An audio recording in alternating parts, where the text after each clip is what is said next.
Nikaribishe kila mmoja wetu katika masomo yetu ya siku ya leo, ambaye ni kuendelea kutoka mahali tulipoachia Jumapili iliyopita.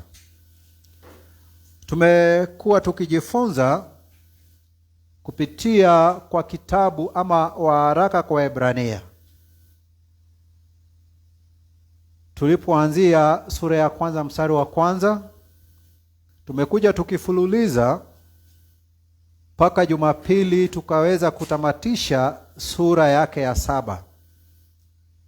Tulipoona kuhusu kuhani wa kimilele ambaye anatufaa sisi, ambaye tuliona ni Yesu Kristo. Na katika masiku ambazo zimepita hapo nyuma, tumekuwa tukiongea ama tukiangalia kuhusu ukuhani wa Kilawi ama wa mfano wa Kiaroni. Tukaangalia pia ukuhani wa Kimelkizedeki ambao ni ukuhani wa Agano Jipya, Yesu Kristo akiwa kuhani mkuu. Na sasa katika hii sura ya 8 inaanza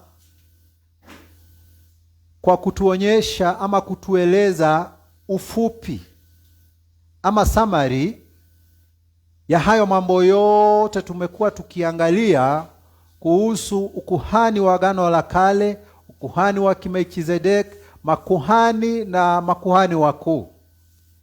Kwa hivyo ufupi ama muktasari wake ni huu. Tutasoma katika mstari wa kwanza hadi mstari wa 6, tuone ufupi kuhusu, sababu ukiangalia nafikiri karibu hii sura yote imeongea kuhusu, ni ufupi kuhusu ukuhani na makuhani.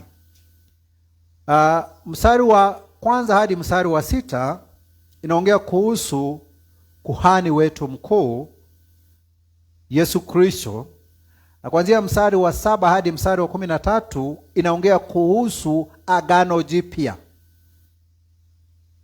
Kwa hivyo wacha tusome tukifululiza waraka kwa Waebrania sura ya 8 mstari wa kwanza hadi mstari wa 6. Some nikifululiza kisha nitaelezea. Biblia inasema hivi, Hebrews chapter 8 from verse 1 to verse 6. Basi katika hayo tunayoyasema, neno lililo kuu ndilo hili. Tunasikia? Basi katika hayo tunayoyasema, neno lililo kuu ndilo hili. Sikia kwa makini. Tunaye kuhani mkuu wa namna hii, aliyeketi mkono wa kuume wa kiti cha enzi cha ukuu mbinguni, mhudumu wa patakatifu na wa ile hema ya kweli ambayo Bwana aliiweka wala si mwanadamu. Mstari wa 3. Maana kila kuhani mkuu huwekwa ili atoe vipawa na dhabihu. Kwa hivyo lazima huyu naye awe na kitu cha kutoa. Kama angekuwa juu ya nchi, asingekuwa kuhani, maana wako watoao sadaka kama iagizavyo sheria, watumikiao mfano wa kivuli cha mambo ya mbinguni, kama Musa alivyoagizwa na Mungu alipokuwa tayari kuifanya ile hema. Maana asema, angalia ukavifanye vitu vyote kwa mfano ulioonyeshwa katika mlima. 6.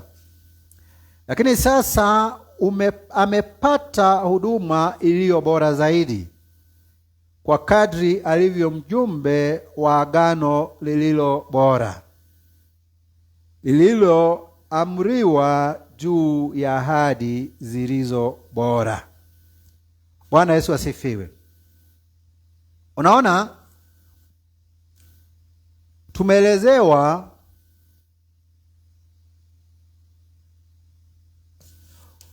kuhusu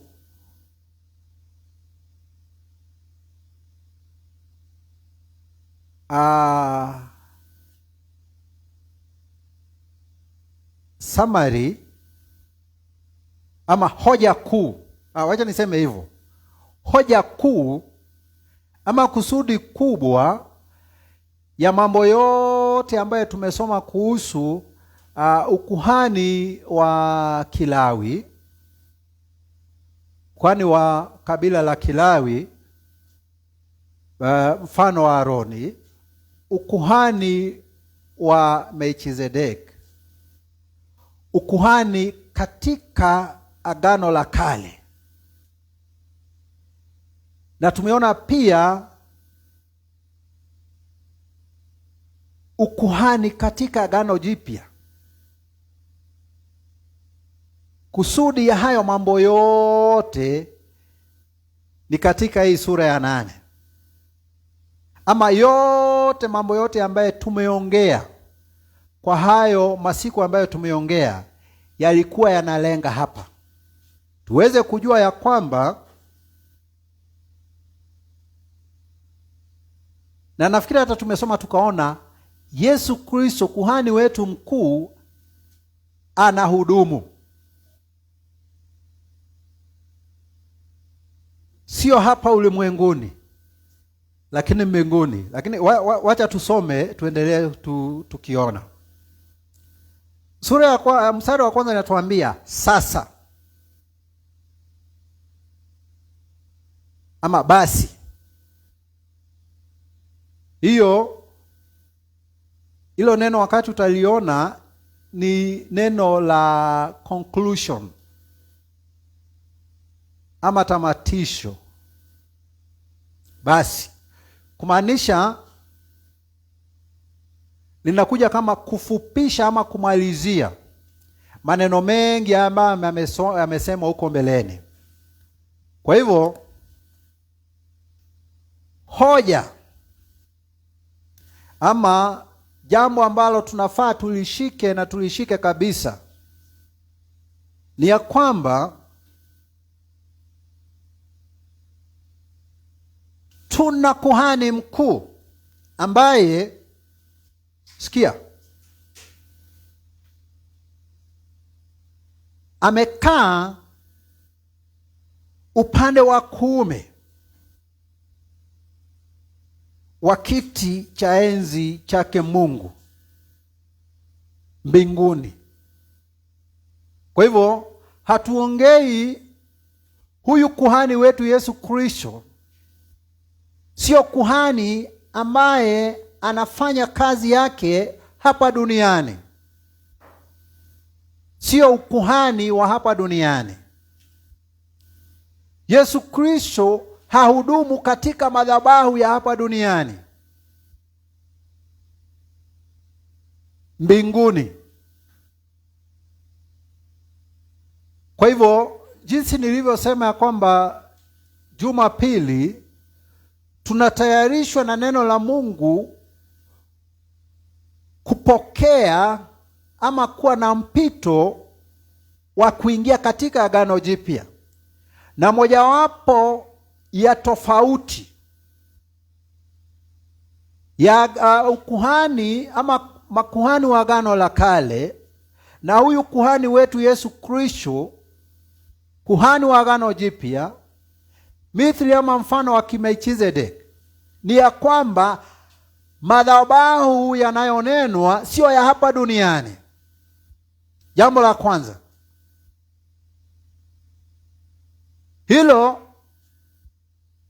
lazima ufahamu ili uweze kutoka katika minyororo ambayo umefungwa naye na matapeli na wakora wanaotumia ujanja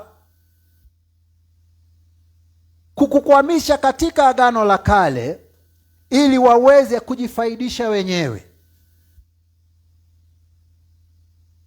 Hilo uweze kujua ya kwamba katika hili Agano Jipya madhabahu ama kuhani wetu mkuu hayuko hapa ulimwenguni ati tunaenda na tunaamrishwa twende kwake. Kuhani wetu mkuu ako mbinguni, mkono wa kuume wa kiti cha ufalme. Na mimi ushangaa kwa nini watu hawaoni hapa. Kama mtu anajifanya yeye ni kuhani katika Agano la Kale, kwa nini basi asikuye akichinja mifugo na sadaka vile ambavyo kuhani wa kale walikuwa wanafanya? Lakini anaingisha ujanja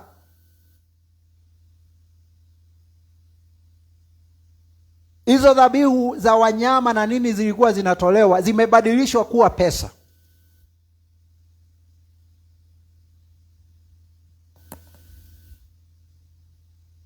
Dhabihu, madhabahu, kuhani mkuu.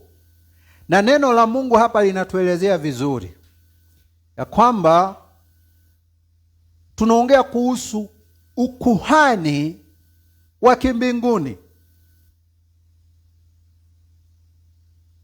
heavenly altar, heavenly high priest. Na hapa naye nieleweke vizuri, mimi sijasema ya kwamba watu wasiende kutoa matoleo ama dhabihu katika mikusanyo ambayo inafanyika wakati huu. Lakini hata kama utatoa sadaka na dhabihu, lazima iambatane na maelezo na maagizo yaliyoko katika Agano Jipya. Kuhani wetu mkuu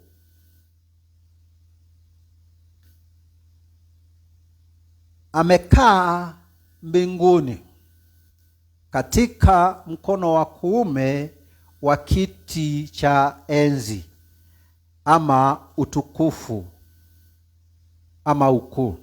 Hilo tuweze kujua. Kwa hivyo mimi wakati kama nitaanza kujifanya mimi ni kuhani wenu hapa mkuu, ujue na wandanganya. Kuhani wetu mkuu, kuhani wa Agano hili letu Jipya, ako mbinguni. Kwa hivyo tunaongea ukuhani wa kimbinguni. Kwa hivyo sababu ni kitu ambacho hatuoni, ni kwa njia ya imani. Ni kwa njia ya imani. Na tukiendelea katika mstari wa 2, tunaambiwa huyu kuhani wetu mkuu Yesu Kristo. Hebu kwanza ona mwanzo wa huo mstari wa 2. Mhudumu wa patakatifu na wa ile hema ya kweli ambayo Bwana aliweka wala si mwanadamu. Unaona? Yesu Kristo ambaye ni kuhani wetu mkuu wa ile Agano Jipya ni mhudumu katika patakatifu na ile hema ya kweli ambaye Mungu mwenyewe ndiye ameiweka na sio mwanadamu. Tuelewe vizuri. Unajua hili neno madhabahu limetumika sana na dhabihu na ukuhani imetumika sana kuogofya watu, kupora watu na kuweka watu kama wamefungwa. Lakini Biblia inatuambia hivi, Yesu Kristo ni mhudumu wa patakatifu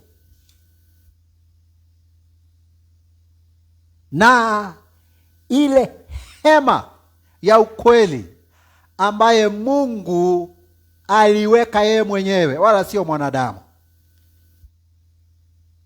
Kwa hivyo madhabahu ya kweli hayako hapa duniani. Tusidanganyike na mapambo na mambo ambayo yanawekwa katika sehemu mbalimbali za ibada. Tunaona ni kama hayo ndio madhabahu ya kweli. Na wale watu ambao wamesimama pale mbele wakiwa wamevaa manguo ambaye inakaa fani, tunaona sasa ni kama ndio makuhani wakuu. La, Biblia inatuambia wazi ya kwamba madhabahu ya kweli haiko hapa duniani, iko mbinguni. Na hayo madhabahu ya kweli sio yale ambayo yamejengwa ama kutengenezwa na mwanadamu. Ni madhabahu ama hema ambaye Mungu mwenyewe aliiweka, wala sio mwanadamu. Na nafurahia sababu haya maneno tunayosoma katika Biblia, yule mtu ambaye hajawekwa huru kweli naye Yesu Kristo ataona kama ni upuzi. Ataona ni kama ni maneno yangu mimi ninatoa kumtoa katika utumwa ambaye amefungwa na kuhani wake ama nabii wake. Lakini ukweli ni kuwa hata ukisoma katika kitabu cha Ufunuo utaona mwisho madhabahu ya Mungu ikitoka juu mbinguni, kutoka kwa mbingu mpya. Kwa nini haitatoka kwa nchi mpya, itoke kwa mbingu mpya? Ni sababu madhabahu ya kweli ya Mungu ambaye yeye mwenyewe ndiye amewaweka hayako hapa ulimwenguni, yako mbinguni. Kwa hivyo ndugu yangu na dada yangu katika Kristo, na wewe mwingine ambaye unanisikiza, tusidanganyike na mapambo na mambo ambayo yamewekwa katika sehemu tofauti za ibada. Tuone ni kama tumefika hapa ulimwenguni. Tuweke malengo yetu katika huduma inayofanyika katika madhabahu ya kibinguni ambayo Yesu Kristo ndiye kuhani mkuu. Tuchunge sana, tusidanganyike na mambo ya kiulimwengu, tukose mambo ya kimbinguni. Sababu hata saa hii ukiangalia, sababu tuko na tunaona, hauwezi ona tofauti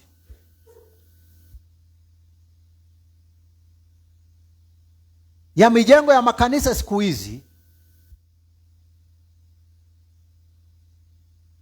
na yale majengo ambaye mambo yao ni raha na anasa.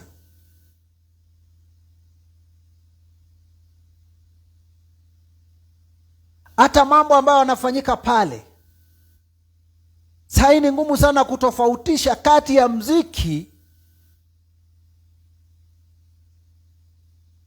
wa kiungu na muziki wa kiulimwengu.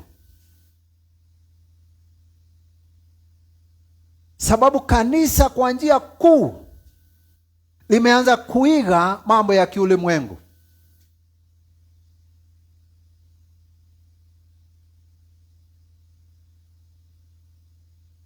Wakati ambapo watu walikuwa naenda kanisani ushirika, wanenewe na neno la Mungu, kama ni kurekebishwa warekebishwe, kama ni kuonywa waonywe, kama ni kutiwa nguvu watiwe nguvu.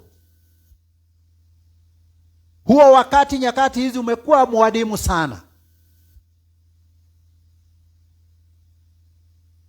Mahali kwingi mambo yanapelekwa kulingana na mitindo ya kiulimwengu. Maneno ambayo watu wanaambiwa ni yale ambayo wanataka kusikia, badala ya sifa na ibada kwake Mungu ambazo zimeelekezwa kwake Mungu kwa roho na kweli. Tunaona ni burudani. Na Mungu aturehemu. Na ndio sababu tunaambiwa huyu kuhani wetu mkuu Yesu Kristo, kuhani wa Agano Jipya, hahudumu katika madhabahu ya hapa duniani. Anahudumu katika madhabahu ya kimbinguni. Na sijasema ni vibaya kuhudhuria kanisa na mikusanyiko ya kidini na kimadhehebu na kufanya yale mambo ambayo yanafanyika pale. Lakini ni muhimu zaidi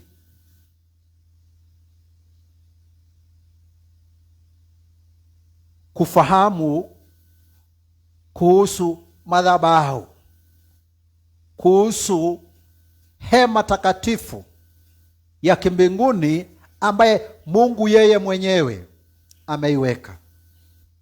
Kwa ufupi ni kuwa hata kama, sababu hapo mbele tukisoma tutaona ya kwamba mambo ambayo yanafanyika hapa duniani ni kivuli cha mambo ya kimbinguni. Kwa hivyo hatuwezi fanya mambo ama endesha mambo mahali ambapo tunakuwa bila kulilinganisha, kuyafananisha na kuona kama yanafanana na mambo ya kimbinguni. Hayo ambayo munaita ni madhabahu, je, huduma yake imeelekezwa kwake Mungu? Je, mambo ambayo yanafanyika pale yanalenga upatanisho baina ya mwanadamu mwenye dhambi na Mungu mwenye haki na mtakatifu? Je, yale mambo ambayo yako pale nia na kusudi yake ni mambo ya kiulimwengu ama ni mambo ya kimbinguni? Hayo ndio maswali tunafaa kujiuliza. Na sijasema ni vibaya kutengeneza mahali pa ibada na pakae pazuri. Sababu hata wakati Sulemani mfalme alikuwa anatengeneza hekalu, alisema ya kwamba nyumba yake, nyumba ya Bwana imekaa vibaya sana. Akasema hawezi kaa nyumba ambaye ni maridadi, ili hali nyumba ya Bwana inakaa kama imetelekezwa. Ni vizuri kutengeneza mahali pa ibada, sina shida na hiyo. Swali ni je, ibada inayoendelea pale ni nini? Imelenga wapi? Imelenga nini? Katika mstari wa 3, kwa hivyo tunafaa kujiuliza, je, sababu haya mambo tunayofanya hapa duniani sana sana kuhusiana na kanisa, madhehebu na mambo haya ya kiungu, tunafaa tujiulize, je, yanalingana ama yanaonyesha mfano wa mambo ya kimbinguni. Na sina shaka ya kwamba kwa njia kubwa sana hayalingani, hayaambatani. Lakini Mungu wetu ni wa rehema nyingi. Tukitubu, tukibadilisha, atatupokea na atatukubali. Katika mstari wa 3 tunaambiwa ya kwamba kwa kuwa kila kuhani mkuu, na najua sasa hapa tunaongea kuhusu kuhani mkuu wa mfano wa Kiaroni. Kila kuhani mkuu huwekwa ili atoe vipawa na dhabihu. Kwa hivyo lazima huyu naye awe na kitu cha kutoa. Umeona? Sababu kila kuhani mkuu wa mlango wa Kiaroni, wa Kilawi, aliwekwa pale na jukumu ya kutoa vipawa na dhabihu ambazo alikuwa anatoa kwa niaba ya watu, zikielekezwa kwake Mungu. Sasa inasema ya kwamba huyu naye kuhani wetu mkuu angekuwa hapa duniani, lazima pia angekuwa anatoa dhabihu. Sasa tunajaribu kuelezwa ni kwa nini huyu kuhani wetu mkuu Yesu Kristo ako mbinguni na sio hapa duniani. Si unaona, makuhani wakuu wa mlango wa Aroni walikuwa wanawekwa pale kutoa vipawa ama sadaka na dhabihu. Naye huyu wetu Yesu Kristo, kuhani mkuu wa Agano Jipya, angekuwa hapa duniani. Sababu ni kuhani mkuu, angefaa pia atoe, awe na kitu cha kutoa. Na tukiendelea kusoma tutaona ya kwamba yeye, tofauti na hawa makuhani wengine wakuu wa Agano la Kale, yeye mwenyewe alijitoa kama dhabihu. Sababu kuhani mkuu alikuwa pale ili aweze kutoa sadaka na dhabihu kwake Mungu kwa ajili ya watu. Sasa hapo mbele tutakuja kuona huyu kuhani wetu Yesu Kristo, sababu lazima angekuwa kama kuhani mkuu, lazima angekuwa na kitu cha kutoa. Alijitoa kama sadaka, akajitoa kama dhabihu kwa ajili ya ulimwengu mzima. Mstari wa 4 unasema ya kwamba kama angekuwa hapa duniani, hangekuwa kuhani, maana wako watoao sadaka kama iagizavyo sheria. Umeona?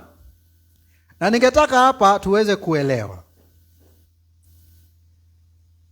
na tusichanganyikiwe na huu mstari wa 3 na wa 4. Sababu inasema Yesu Kristo, vile ambavyo makuhani wakuu wa mlango wa Kiaroni walitakana watoe sadaka na dhabihu, yeye pia Yesu Kristo, sababu ni kuhani mkuu, alifaa awe na cha kutoa. Alafu sasa hapa mstari wa 4 tukiendelea kuelezwa ni kwa nini yeye sio kuhani hapa duniani. Sababu kama angekuwa ni kuhani hapa duniani, hangekuwa kuhani. Kwa sababu gani? Sababu kulingana na sheria, kulingana na Agano la Kale. Kuna wale watu ambao walikuwa wanapeana hizo sadaka kulingana na sheria. Angekuwa hapa duniani, angekuwa kama hawa makuhani wa Kilawi. Lakini ni kwa nini alienda mbinguni? Ninakumbuka ukisoma katika Mathayo 17, Mathayo 5 mstari wa 17. Yesu mwenyewe anasema hivi, hakuja hapa duniani kuvunja sheria. Mstari wa 7. Mathayo sura ya 5 mstari wa 17. Biblia inasema hivi. Yesu, maneno yake mwenyewe Yesu Kristo. Matthew 5 verse 17. Usidhani ya kuwa nilikuja kuitangua torati au manabii. La, si kuja kutangua bali kuitimiza. Si umeona? Na Yesu anasema, alikuwa anaambia watu wasione kama amekuja kuharibu ama kuvunja sheria na mambo ambayo yamenenwa katika manabii. Akasema la, hakuja kuitangua ama kuivunja ama kuiharibu, lakini alikuja kuitimiza. Na mojawapo wa sheria ni sheria za ukuhani. Na hapa pia ningetaka tuelewe, sababu ukiangalia katika huduma ya Yesu Kristo hapa duniani, walikuwa wanamtega sana aseme ama afanye jambo ili waseme ya kwamba amevunja sheria. Na sababu Yesu ni Mungu na alikuwa anajua hayo, hakufanya jambo hata moja kuvunja sheria. Na ndio unaona hata alipozaliwa, mambo yote ambayo yatakana kufanyika kuhusiana na mtoto wa Myahudi, wazazi wake walifanya, ili watu wasije baadaye kumwambia, wewe hata haujafuata mambo yetu, desturi yetu ya Kiyahudi. Sasa sheria ya ukuhani ilikuwa inasema hivi, ya kwamba kabila la Lawi, the tribe of Levi, ndio wanafaa kuwa makuhani. Na tulisoma tukaona Mungu akitenga ama akiambia Wayahudi ama Waisraeli walete Walawi mbele zake Mungu na wawakabidhi kwake, wawe wahudumu katika madhabahu yake. Hivyo ndivyo sheria ilikuwa inasema. Na tunajua ya kwamba Yesu Kristo katika orodhesho la uzazi ama vizazi vya mamake na babake katika mwili, alikuwa wa mlango ama wa kabila la Yuda. Kwa hivyo angekuja hapa ulimwenguni na aendelee kuwa kuhani mkuu, angekuwa amevunja sheria ya ukuhani. Na tumeona yeye mwenyewe katika Mathayo 5 mstari wa 17, kwa mdomo wake akaambia watu, msidhani ya kwamba nimekuja kutingua ama kuvunja sheria, lakini nimekuja ili kuitimiza. Mambo yote ambayo yamenenwa kumuhusu katika vitabu vya sheria na katika manabii, hakuja kuyavunja, alikuja kuyatimiza. Hivyo basi hangekuwa kuhani hapa ulimwenguni, sababu neno la Mungu lilikuwa limeongea tayari ya kwamba ukuhani wa Agano la Kale, ukuhani wa kiulimwengu,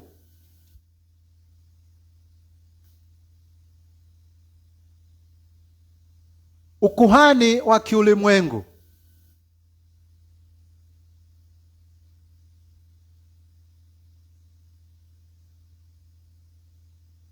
Ulikuwa wa kabila la Lawi.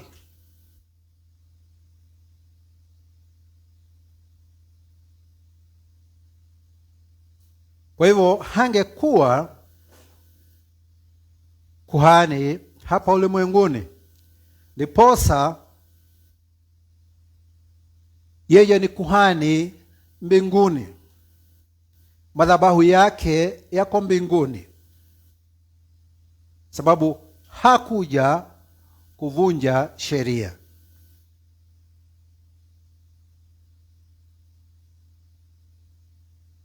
Na mstari wa 5 inasema kwamba hawa makuhani ambao walikuwa wanahudumu katika madhabahu hapa duniani walikuwa wanahudumu mfano, ama ilikuwa kivuli cha mambo ya kimbinguni. So naona ukuhani wa Kilawi, ukuhani mkuu wa Kiaroni,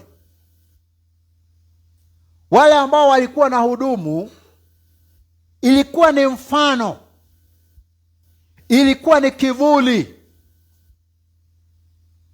cha ukuhani wa kimbinguni, cha mambo ya kimbinguni, cha madhabahu ya kimbinguni. Sababu tunaendelea kuona hata Musa alipokuwa anaelezewa na Mungu kuhusu kutengeneza madhabahu, Mungu alimwambia ya kwamba ona ama hakikisha umetengeneza mambo yote kulingana na vile ambavyo umeonyeshwa kwa mlima. Umeona? Kwa hivyo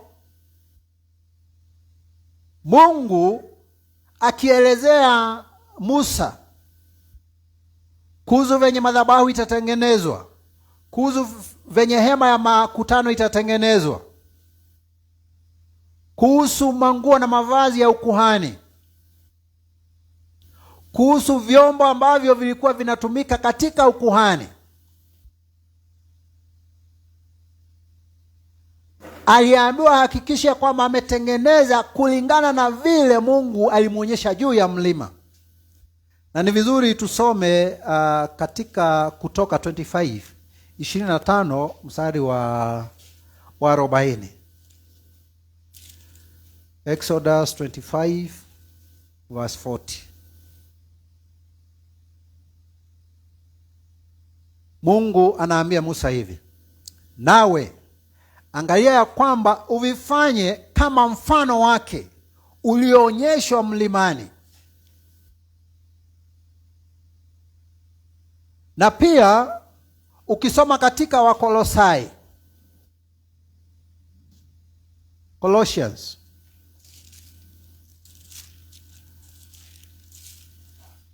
sura ya 2 mstari wa 16, Biblia inasema hivi, 16 na 17: basi mtu asiwahukumu ninyi katika vyakula au vinywaji, au kwa sababu ya siku au mwandamo wa mwezi au Sabato, maana hayo ni kivuli cha mambo yajayo, bali mwili ni wa Kristo, ama uhakika uko katika Kristo. Mambo yote ambayo yalikuwa yanafanyika, ibada yote ambayo ilikuwa inafanyika katika madhabahu ya Agano la Kale, yalikuwa ni mfano, yalikuwa ni kivuli cha mambo ya kimbinguni.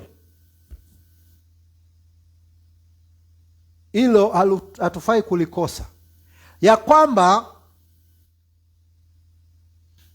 mambo ambayo yalikuwa yanafanyika dhabihu zilizokuwa zikitolewa, ibada ambayo ilikuwa inafanyika pale, ilikuwa ni mfano, ilikuwa ni kivuli cha ukuhani wa kimbinguni, ama mambo ambavyo yanafaa kufanyika mbinguni. Na katika Wakolosai tumeambiwa ya kwamba hayo mambo yote yalikuwa ni kivuli, lakini uhakika uko katika Kristo. Sasa kama wewe bado umeshikilia mambo ya Agano la Kale,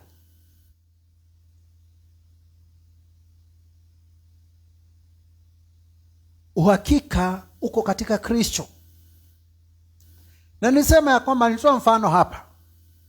Ukiwa umekaa mahali, pengine wakati wa jua na linatoka upande mwingine, mtu pengine kama anakuja akielekea mahali huko na anatoka upande ambao jua liko, utaona kivuli. Kivuli ndio kinatangulia, unatangulia kuona kivuli. Anapoendelea kukuja, huyo mtu akifika, hauna haja na kivuli tena. Sababu kitu cha kwanza, katika kivuli hauwezi jua mambo hasa kuhusu anayekuja. Hauwezi jua amevaa nguo rangi gani. Hauwezi jua ni mweusi ama ni mweupe, sababu kivuli kinakuja tu kikiwa cheusi. Lakini atakapofika, utaona amevaa manguo rangi gani, utaona ni mtu wa aina gani, na hautakuwa sasa unaangalia tena kivuli. Utakuwa sasa unaangalia, unaongea ama unasikia na mwenye alitanguliwa na hicho kivuli. Mwenye kivuli akishafika, ama mwenye kivuli kilikuwa kinaashiria akishafika, hautaona haja ya kivuli tena. Malengo yako yote yatakuwa kwa mwenye kivuli.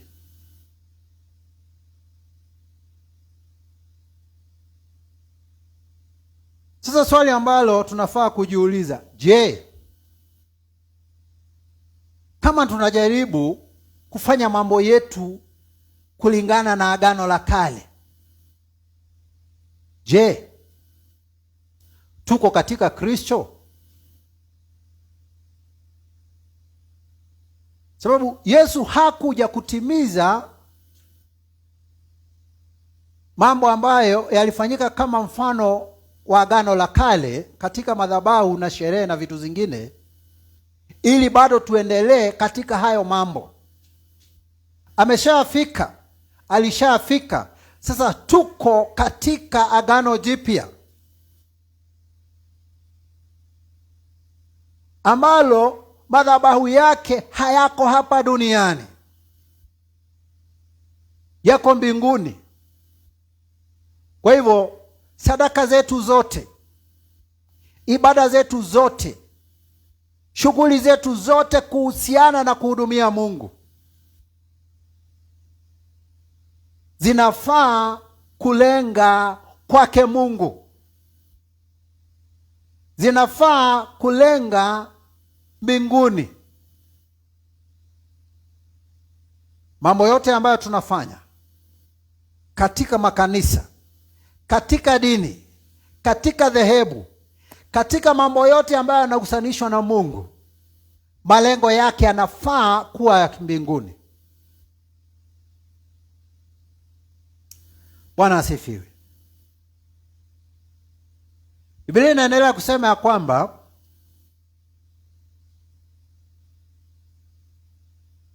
katika mstari wa 6, lakini sasa amepokea huyu kuhani wetu mkuu, Yesu Kristo, ambaye ako mbinguni mkono wa kuume wa Mungu Baba. Na pia ninaangalia, na sijui kwa nini watu wengi waone hivi, kama Biblia inatuambia ya kwamba kuhani wetu mkuu Yesu Kristo amekaa mkono wa kulia wa kiti cha ufalme, kiti cha utukufu. Na Jumapili tulisoma tukaona ya kwamba huyu kuhani wetu mkuu Yesu Kristo ndiye anayetuombea. Vile ambavyo katika ukuhani wa Agano la Kale mtu alikuwa anachukua sadaka yake, akishachukua sadaka yake anaipeleka kwa kuhani mkuu. Kuhani mkuu naye anafanya dhabihu kwa niaba yake kwake Mungu. Yaani kuhani mkuu alikuwa mpatanishi, mediator, katikati ya wanadamu na Mungu.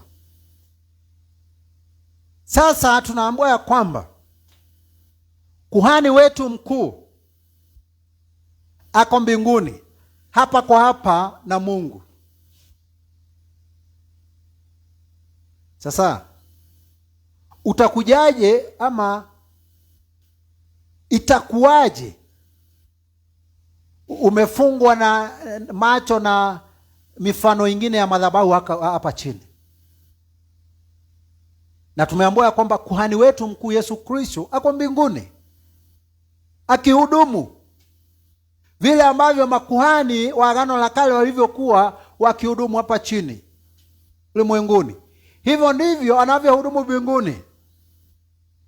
Kwa hivyo sadaka zetu, ibada zetu, dhabihu zetu, hata kama tunazileta katika sehemu ambazo ziko hapa ulimwenguni, kabla tufike mahali tunazipeleka, tunafaa kujua kwa mioyo yetu, kwa nia zetu na kusudi zetu, bila shaka katika imani ya kwamba tunapelekea Mungu,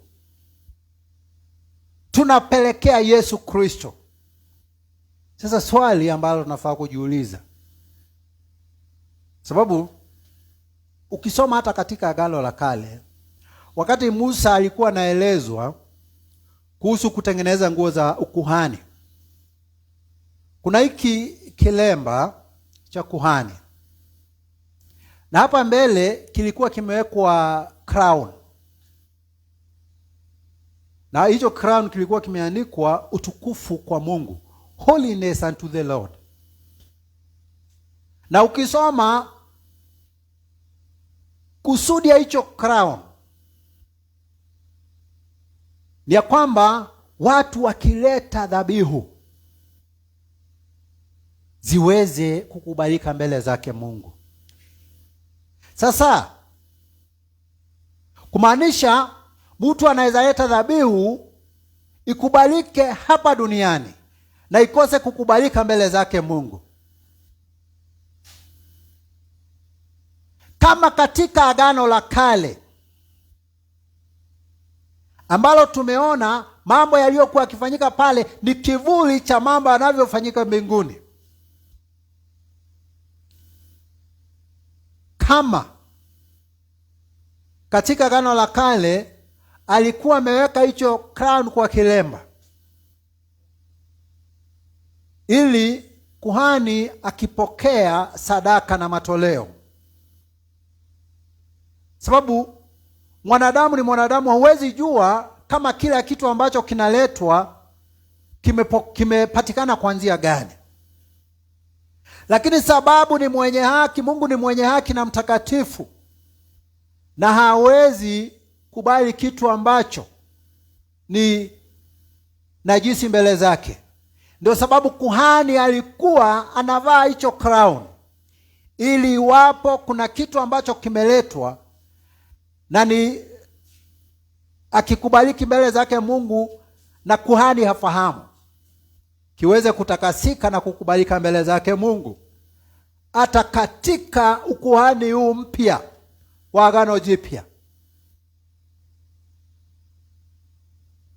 Hivyo ndivyo ilivyo. Mungu hataki dhabihu ambazo ni najisi mbele zake. Na tukisoma katika Biblia tunaona ni kitu gani ambacho kinafanya watu ama matoleo yao yakataliwe mbele zake Mungu. Ni dhambi, ni uovu, ni kukosa haki na utakatifu. Kwa hivyo kama Mungu katika Agano la Kale hangekubali kitu ambacho ni najisi,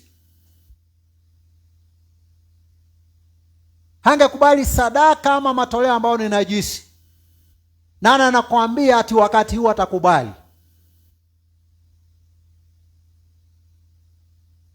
Na unajua, niliona wakati wa kampeni ambazo zilipita,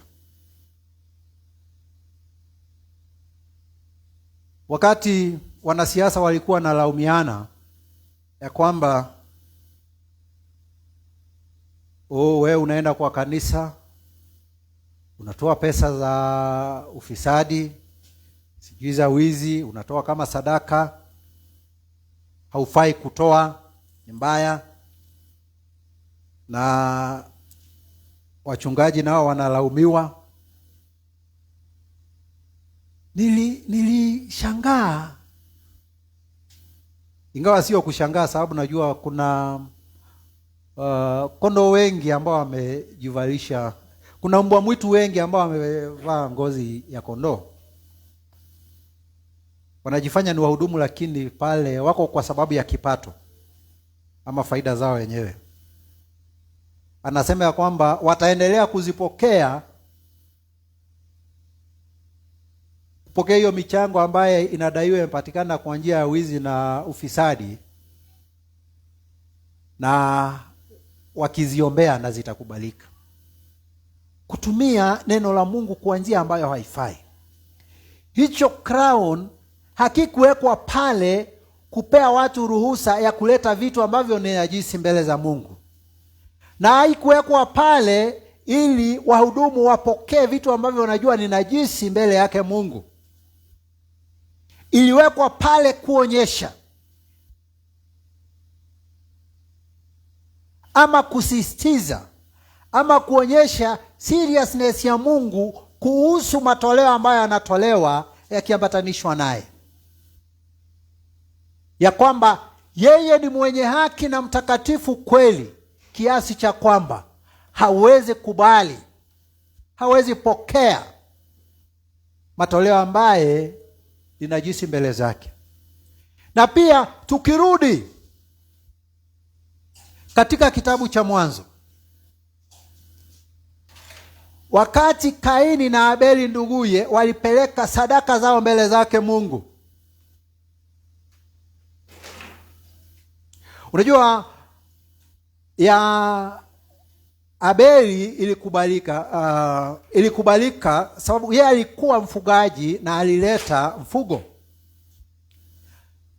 Ya Kain ambaye alikuwa mkulima ambaye alileta mazao ya shamba haikukubalika. Na watu wengi, na sijui haya mambo wanatoa wapi, na nimesikia ikisemwa mara sio moja hata kwa madhabahu, ati ya kwamba Kaini ati sadaka yake ilikataliwa sababu hakupeleka nyama. Hapana. Ukisoma katika kitabu cha Mwanzo, Biblia inasema ya kwamba wakati sadaka yake ilikataliwa na Abeli ikakubalika, alikasirika sana na akakunja uso. Akaulizwa, kwa nini umekasirika na kukunja uso? Ukifanya vizuri si utakubalika? Haya, ukienda sasa tena katika hiki kitabu tunasoma cha Wahibrania, mashujaa wa imani, utaona ya kwamba sadaka ya Abeli ilikubalika sababu aliileta katika imani, na ya Kaini ikakataliwa sababu hakuileta katika imani. Na sasa tukirudi katika kitabu cha Mwanzo, wakati anaambiwa ukitenda vema si utakubalika? Sasa tunaona ya kwamba kutofanya mambo kwa imani, kukosa kufanya mambo kwa imani kwake Mungu ni chukizo mbele zake Mungu. Kufanya mambo pasipo na imani ni muovu mbele zake Mungu. Na ndio sababu tunaona tangu mwanzo, kabla hata sheria ya ukuhani ifike, Mungu alikataa sadaka ya Abeli, sababu hakutenda mema, sababu hakufanya kwa imani. Umeona?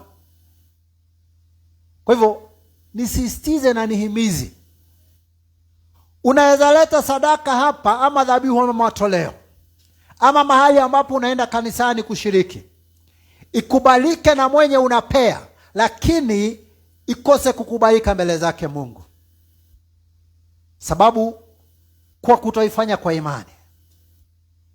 Na unajua mtu ambaye anaamini Mungu hawezi pata mali kwa njia ambayo ni chukizo mbele zake Mungu. Hawezi kuwa fisadi, hawezi kuwa mwizi, hawezi kuwa kahaba, hawezi kuwa tapeli. Kama kweli unaamini Mungu, hawezi pata mali yako kwa njia isiyo ya kiungu. Tukiendelea katika mstari wa 6, inasema ya kwamba Yesu kuhani wetu mkuu, ambaye ako mbinguni mkono wa kuume wa kiti cha enzi cha ukuu mbinguni.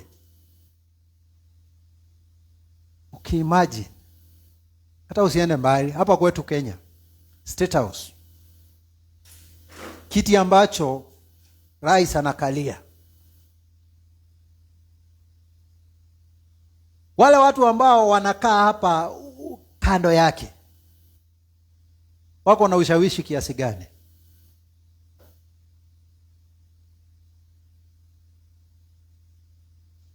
Mtu kama huyo, hata pengine kama ni jambo huko nalo nataka usaidiwe,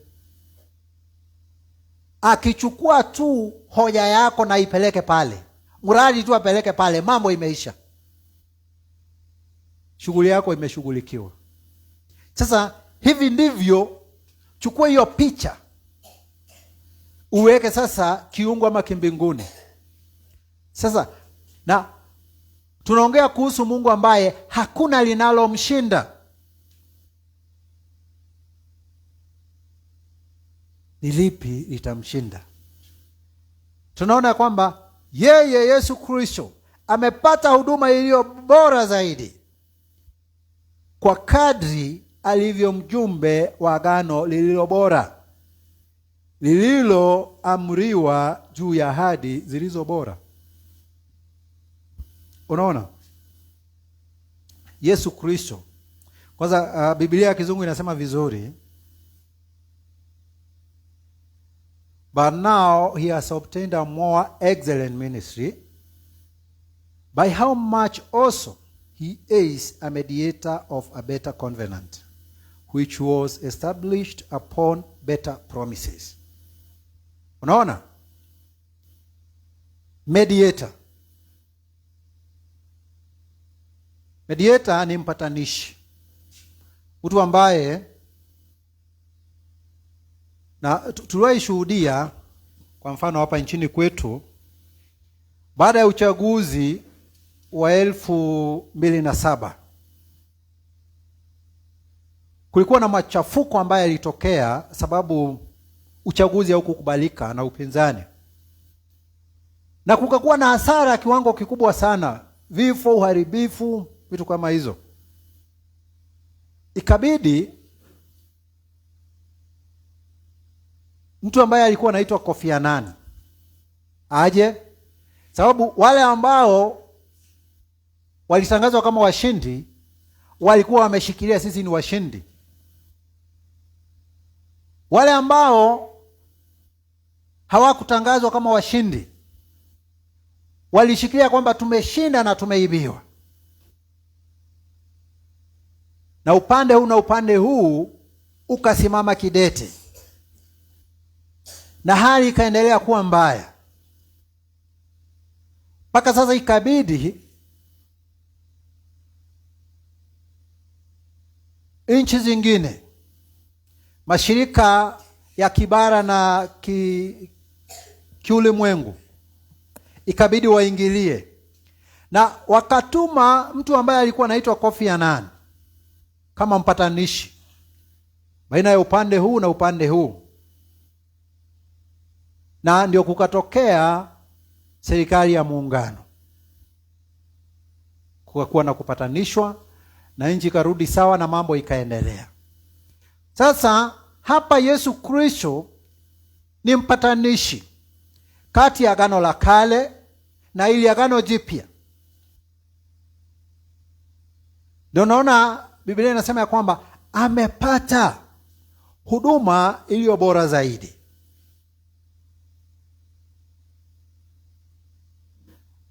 Na hii huduma ni bora zaidi kupitia kwa hii huduma ambaye ni bora zaidi. Bora zaidi kuliko ile ya Kilawi ama ile ya Agano la Kale.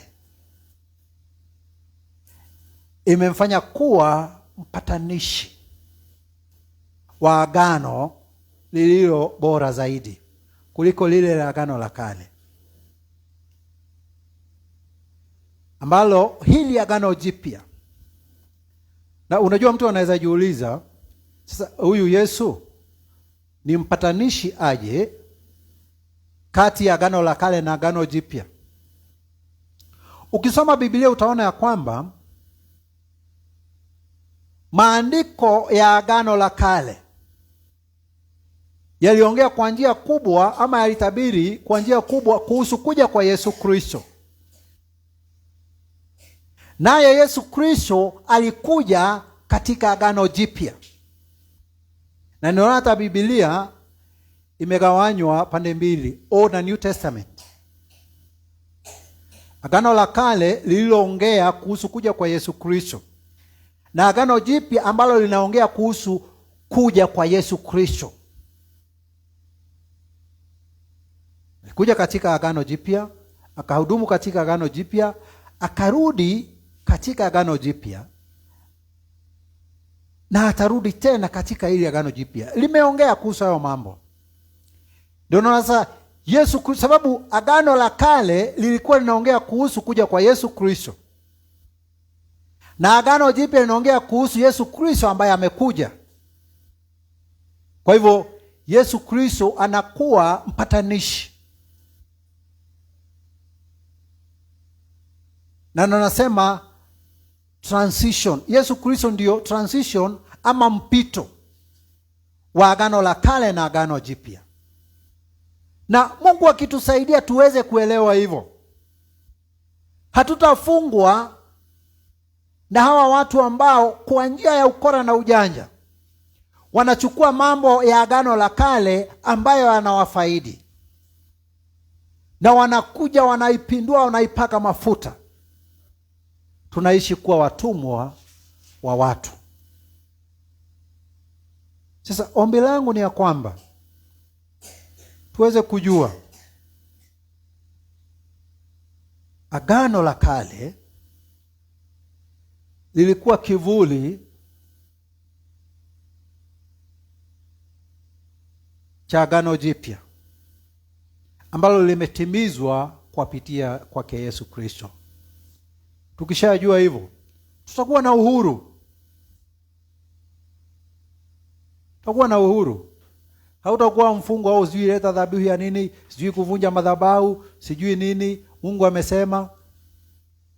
Ukiwa na haya mambo yote ambayo hawa watu wanatumia kukufunga na kukuibia na kukupora, ukijua ya kwamba kuhani wako Yesu Kristo ako mbinguni, unamwendea yeye katika imani, yeye ambaye anajua mambo yote, ako kila mahali, anaweza mambo yote, na atadumu milele na milele. Ukishajua hivyo, hauwezi hangaishwa na mambo mengine. Na ni ombi langu ya kwamba Mungu atusaidie kujiachilia kwake ili aweze kutuweka huru, ili tuweze kushiriki uhuru ulioko katika Kristo. Nashukuru Mungu kwa umbali ambao tumefikisha siku ya leo, na tutaweza kutamatishia hapo mpaka Jumapili ijayo, na neno la Mungu na lisifiwe.